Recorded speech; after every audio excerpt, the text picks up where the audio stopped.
Hello friends, fantastic day. हमारे Z education के YouTube channel पे आप सबका स्वागत है।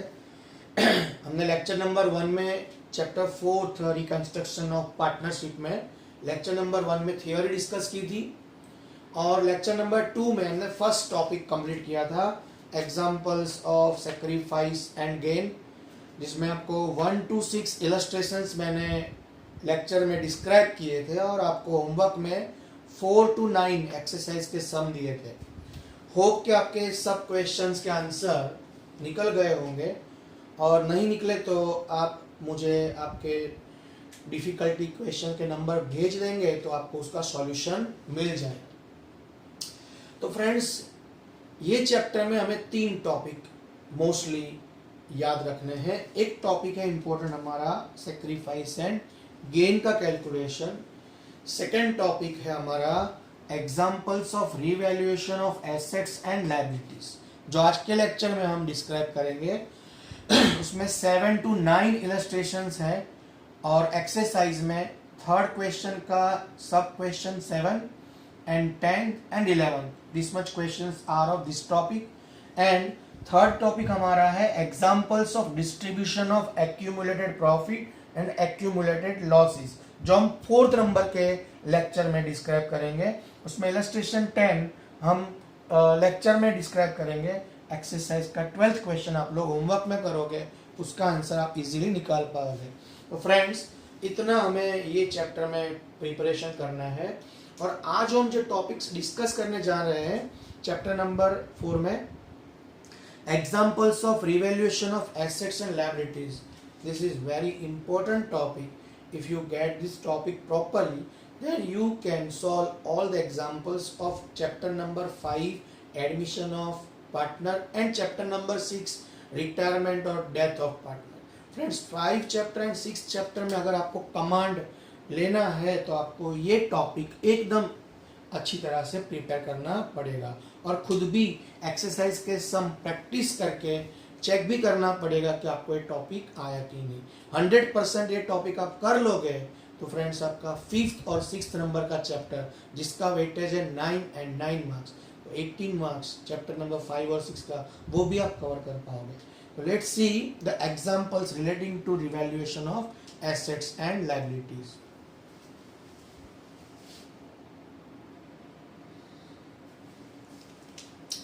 फ्रेंड्स, ये टॉपिक का जब हम एग्जांपल्स करेंगे, examples of revaluation of assets and liabilities के जब सम करेंगे तो उसमें इम्पोर्टेंट पॉइंट्स आपको इतने याद रखने हैं। सबसे पहले हमें रिवैल्यूएशन अकाउंट प्रिपेयर करना है और revaluation account is also known as profit and loss adjustment account. और इसके अंदर आपको, अगर आपको क्वेश्चन में कोई भी डिटेल पढ़ के ऐसा लगा कि ये तो इनकम है या प्रॉफिट है बिजनेस के लिए, तो आपको रिवैल्यूएशन में क्रेडिट साइड अमाउंट को रिकॉर्ड करना है। और अगर आपको ऐसा लगा कि ये एक्सपेंस या लॉसेस है तो उसको आपको डेबिट साइड पे रिकॉर्ड करना है। और अगर बैड डेट रिजर्व, जिसको हम शॉर्ट में बोलेंगे BDR, and discount reserve, this kind of reserves मतलब प्रोविजंस आपको दे रखी होगी, तो such provisions are to be recorded on debit side. Income और प्रॉफिट क्रेडिट साइड, एक्सपेंस और losses debit side, BDR and discount reserve जैसी कोई प्रोविजंस आएगी तो उसको डेबिट साइड रिकॉर्ड करेंगे। अगर आपको आउटस्टैंडिंग एक्सपेंस दिया है या इनकम रिसीव्ड इन एडवांस दिया है तो उसको हम डेबिट साइड रिकॉर्ड करेंगे। और अगर प्रीपेड एक्सपेंस या एक्रूड इनकम दी है तो उसको हम क्रेडिट साइड रिकॉर्ड करेंगे। और एट लास्ट सब एंट्रीज देने के बाद if difference arise on debit side अगर डिफरेंस मिलता है that is known as profit, और अगर क्रेडिट साइड पे डिफरेंस मिलता है on credit side it is known as loss. और जो प्रॉफिट और लॉस मिलेगा ये अकाउंट के अंदर, उसको हम पार्टनर्स में डिवाइड करेंगे, which is distributed among the partners in their old PL ratio. Friends, ये चैप्टर के अंदर आपको कोई भी क्वेश्चन आए और कुछ भी डिस्ट्रीब्यूशन करने का प्रॉब्लम हो तो डिस्ट्रीब्यूशन ऑलवेज आपको ओल्ड पीएल रेशियो में करना है ये चैप्टर में। तो इसके एग्जांपल्स सॉल्व करते हैं फ्रेंड्स। Illustration number 7। फ्रेंड्स कोई भी क्वेश्चन ये टॉपिक का आएगा तो हमें करना क्या है, सबसे पहले हमें रिवैल्यूएशन अकाउंट प्रिपेयर करना है और एडजस्टमेंट से क्वेश्चन स्टार्ट करना है। फर्स्ट एडजस्टमेंट है वो आप रीड करोगे तो दिया है कि the value of land is 7 lakh. तो आपको एक बैलेंस शीट भी दी होगी, उसमें भी लैंड की एक वैल्यू दी होगी।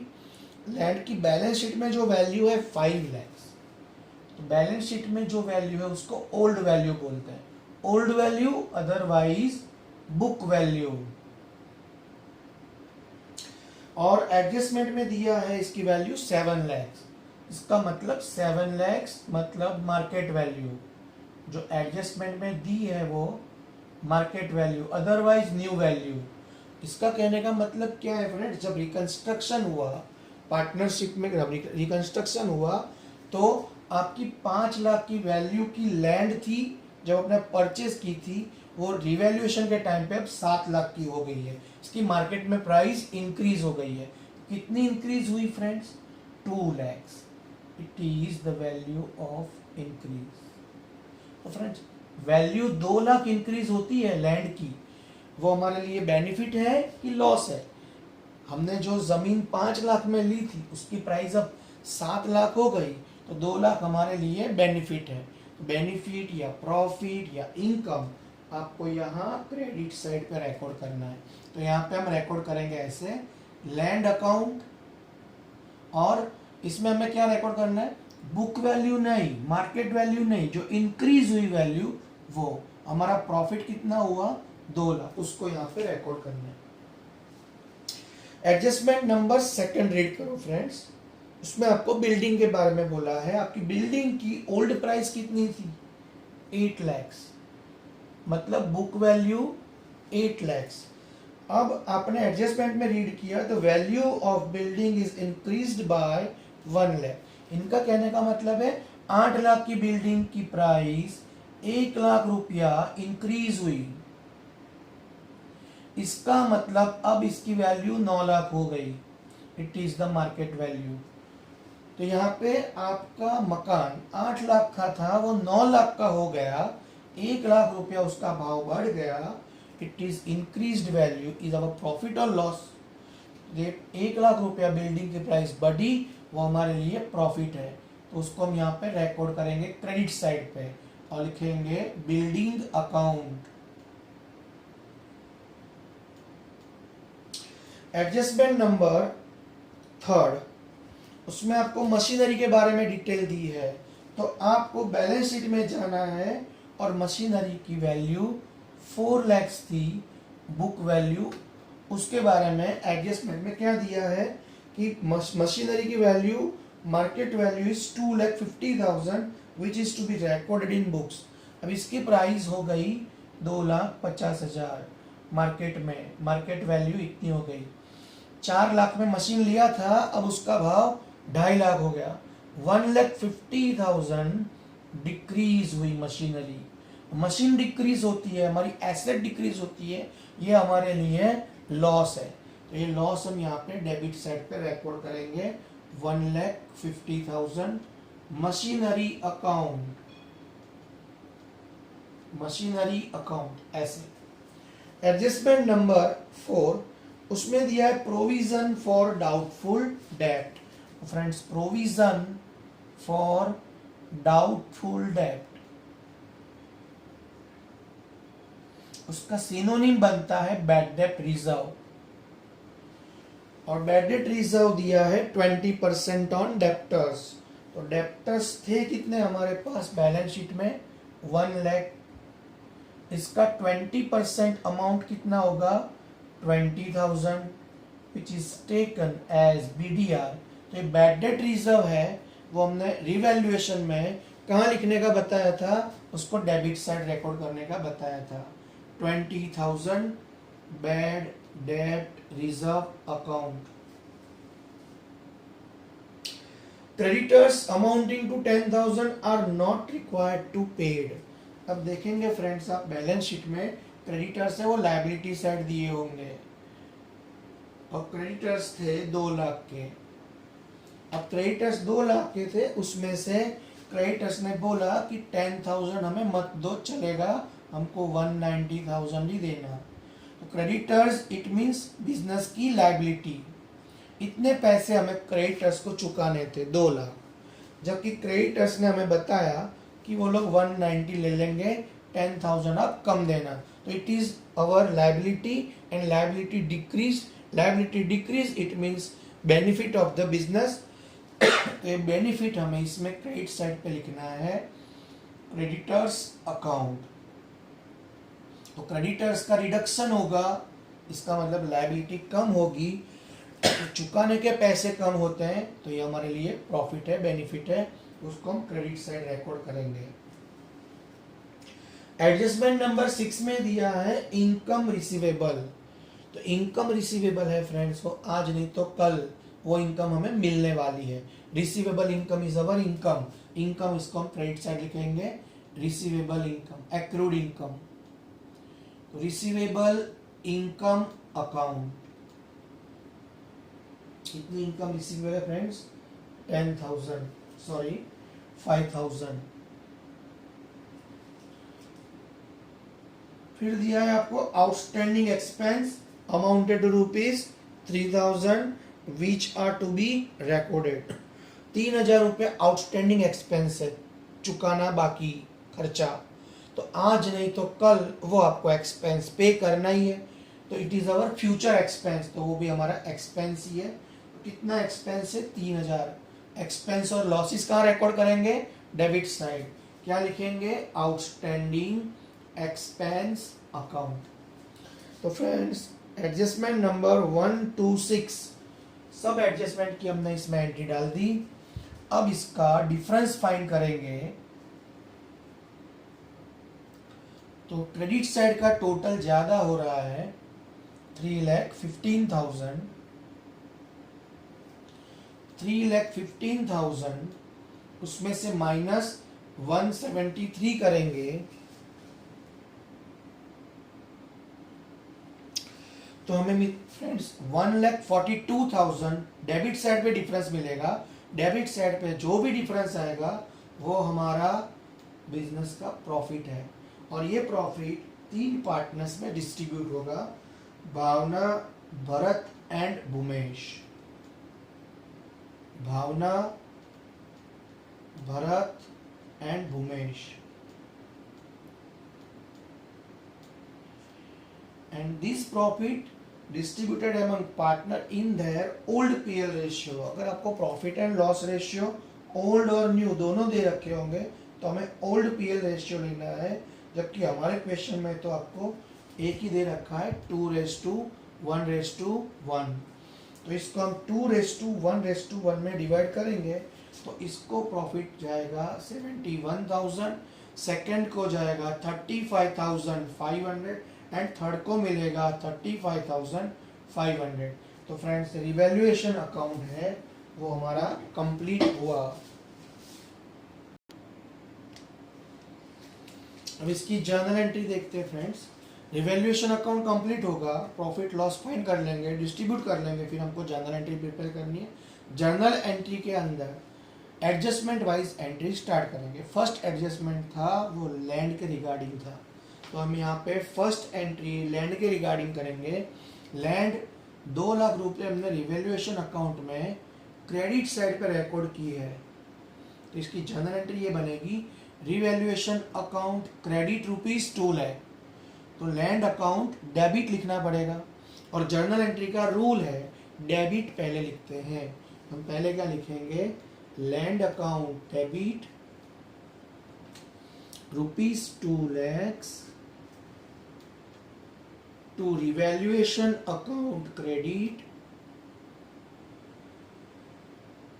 ₹2 lakhs being the value of land is increased. Second entry, friend second entry building के बारे में है। तो बिल्डिंग है वो भी हमने रिवैल्यूएशन में क्रेडिट साइड पर रिकॉर्ड की है। तो क्या एंट्री बनेगी, लैंड के जैसी एंट्री बनेगी, building account debit to revaluation account credit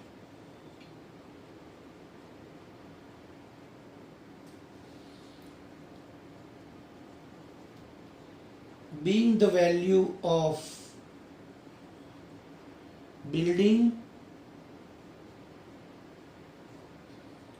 is increased 1 lakh,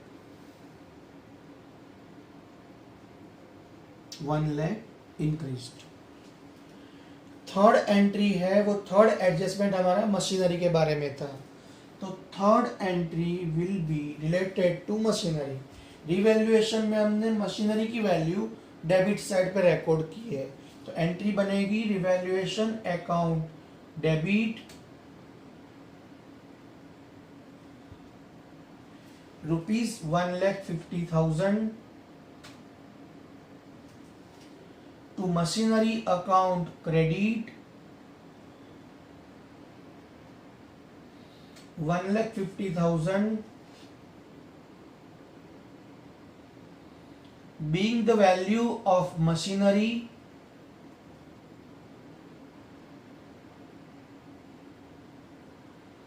is decreased। Fourth number, fourth entry है फ्रेंड्स वो रिगार्डिंग बीडीआर है, और ये एंट्री रिवैल्यूएशन में हमने डेबिट साइड पे की है। तो revaluation account debit to BDR account credit. Entry बनेगी revaluation account debit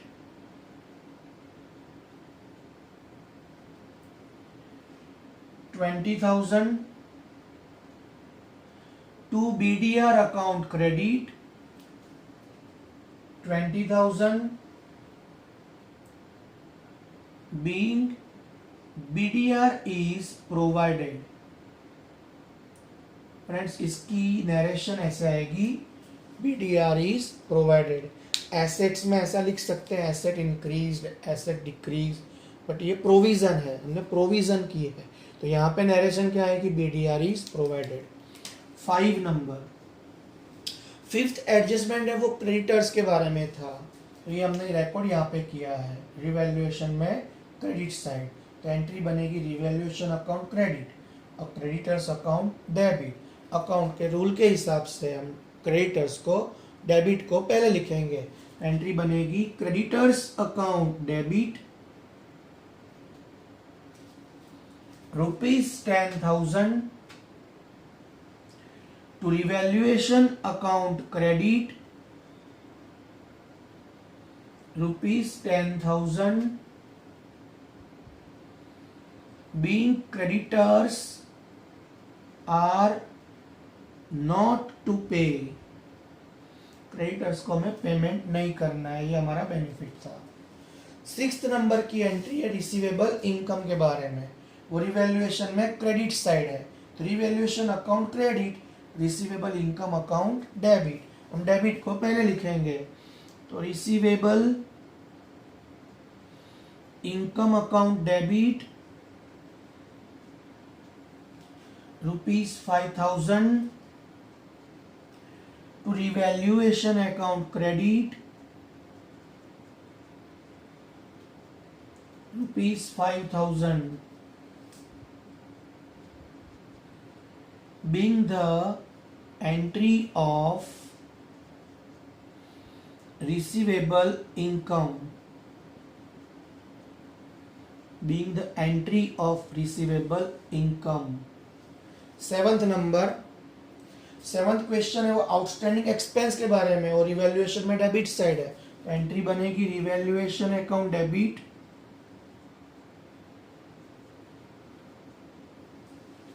₹3,000 to outstanding expense account credit ₹3,000 being the entry of outstanding expense.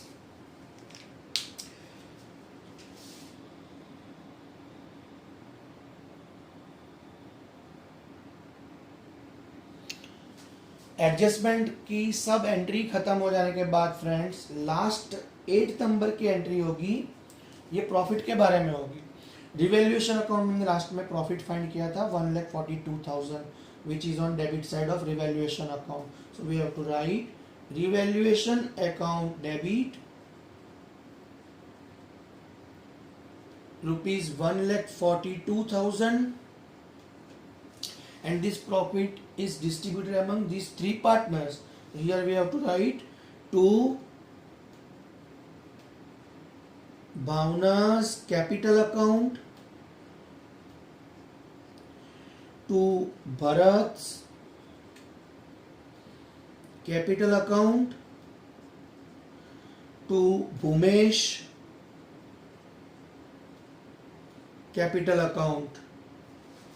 71,000, 35,500, 35,500 being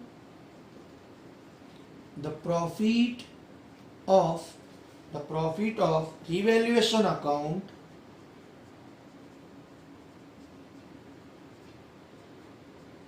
is distributed among partners. Profit of revaluation account is distributed among partners. This would be the narration of this journal entry. तो friends ऐसे 8 journal entry complete की, ये हमारा complete हुआ solution of illustration number 7।